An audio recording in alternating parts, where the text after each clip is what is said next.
You're 22. You just passed your exams and got hired as a junior accountant at a mid-sized firm downtown. A cubicle, a lanyard, a starting salary that sounded like real money until you worked out what an apartment, a car, food, and a life actually cost.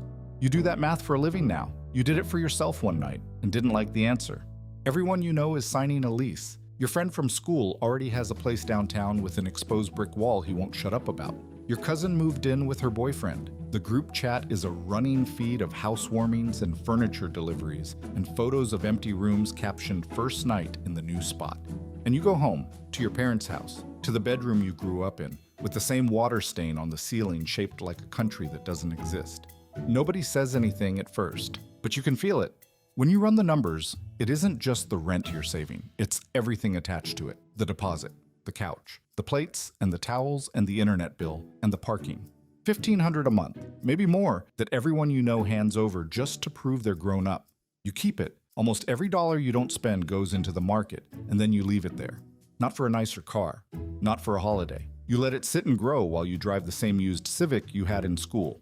Your dad doesn't get it. He moved out at 18 because that's what you did back then. And part of him reads you still being here as a sign something went wrong. You catch it in small ways. The pause before he introduces you to someone. The way he asks how work is going with a little too much weight on the word work. You're 22, eating dinner at your mother's table on a Tuesday, and you can feel yourself taking up room you were supposed to have cleared out of by now. The dinners are where it lives. Someone's son just bought a condo. Someone's daughter is engaged and moving to the city. Your mother says how nice. That's wonderful. And you watch her not look at you. And the not looking says more than anything she could have. You almost quit 100 times. It would have been so easy to sign a lease and vanish into the same current as everyone else. To be normal. To have the exposed brick wall and the housewarming and the thing to caption.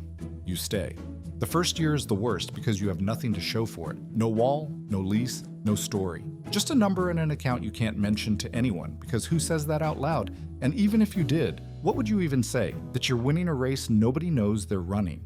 You keep the day job and get good at it. You spend 40 hours a week reading other people's balance sheets, and once you've seen enough of them, your own stops scaring you. You watch the market dip and recover over a couple of years and you stop flinching at the red days. You add to it every payday and leave it alone. By 24, the account is big enough to be a down payment. Not on a home for you, on a small place on the other side of town. Nothing special, a 2-bedroom with a tenant already living in it. You buy it. Someone else's rent starts paying it down for you.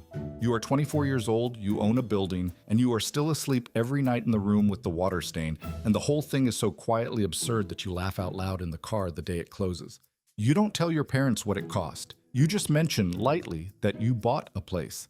Your dad asks if you're moving into it. You say no, you're renting it out. He goes quiet in a way you can't read, and the conversation moves on and you let it. The voices don't stop. If anything, they get louder the older you get. At 25, a man your age still at home is a project people talk about. At 26, he's a cautionary tale. There's a whole script out there that says the front door of your parents' house is a starting line you were supposed to sprint off. And every year you're still behind it is a year you're doing your life wrong. You feel it at weddings, seated at the table with the other people who haven't figured it out yet. You feel it under the vacation photos. You feel it every single time someone asks, with that little tilt of the head, "So are you still living at home?" Still, such a small, heavy word.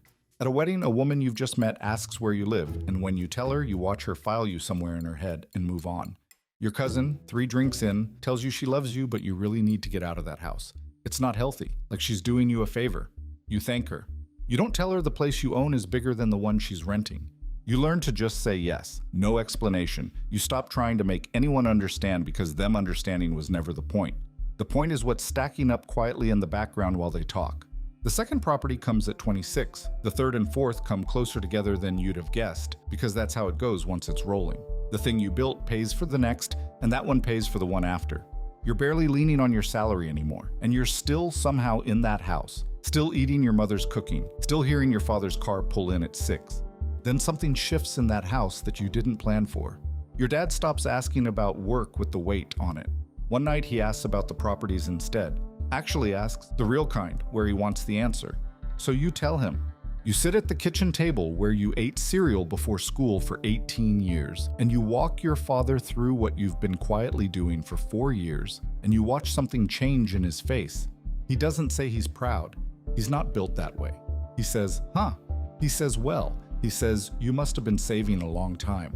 But he stays at that table an hour longer than he needs to, asking how the financing works and what happens if a tenant stops paying. And when you finally go up to bed, the water stain on your ceiling looks less like a place you're stuck and more like a place you picked. Your mother's different about it. She figured out something was going on long before your father did, and she never once made you feel like you owed her a cent for being there. She just kept setting a plate for you. One Sunday, she's kneading dough, and without turning around, she says, "You know, you can stay as long as you want, right?" And you realize she's been worried you were ashamed, that the reason you never talked about it was that you were embarrassed to still be home. You tell her it's the opposite. Staying was the smartest thing you ever did. She nods like she doesn't quite believe you and keeps kneading. You never felt like a burden, exactly. They never made you feel it, but you felt it anyway. All those years of free rent and full plates and a roof you didn't pay $1 toward, they gave it without keeping any kind of count. You kept the count. Quietly, without ever telling them, you tracked every month and every dinner, and somewhere in that house you decided that one day you'd settle it, whether they wanted you to or not. By 29, the account crosses $1 million. It doesn't feel like anything. You're on the back porch with a coffee, your mother inside doing her crossword, and you look at the number on your phone and it starts with a 1. And you wait to feel like you've crossed some line, and you don't.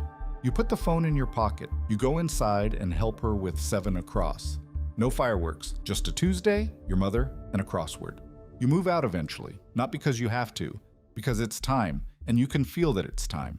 You buy yourself a place, a good one, the reward you put off for the better part of a decade. On the day you leave, your mother cries in a way that surprises both of you, and your father carries a box out to the car and grips your shoulder at the trunk and says nothing, which from him is the loudest thing he could have done.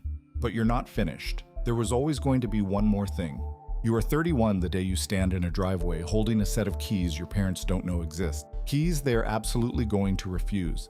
It's a good house, single story, because your dad's knees are starting to go and stairs are becoming a conversation. A yard with room for the garden your mother has wanted for 30 years. Paid for in full. No mortgage, no strings. Out of the rent you never paid them, and everything that rent turned into once you put it to work.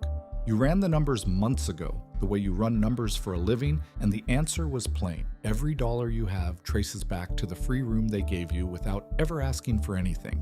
You drive them over. You tell them it's theirs. Your father says absolutely not. Your mother says it's too much. We can't take this. It's your money.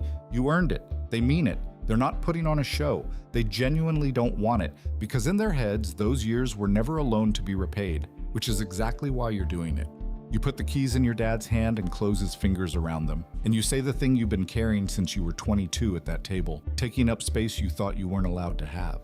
You gave me a roof, you tell him, when the whole world said I should be paying for my own. I built everything I have underneath it. Let me do this.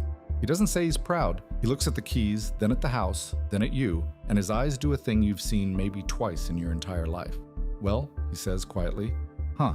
And that's the whole story, not the million. The million was just 9 years of one boring decision that everyone in your life swore was a mistake. The story is a set of keys in your father's hand, in the driveway of a house his son bought with the rent his son never paid, while the whole world outside that driveway keeps swearing the only way to become somebody is to leave. You stayed. That's how you won.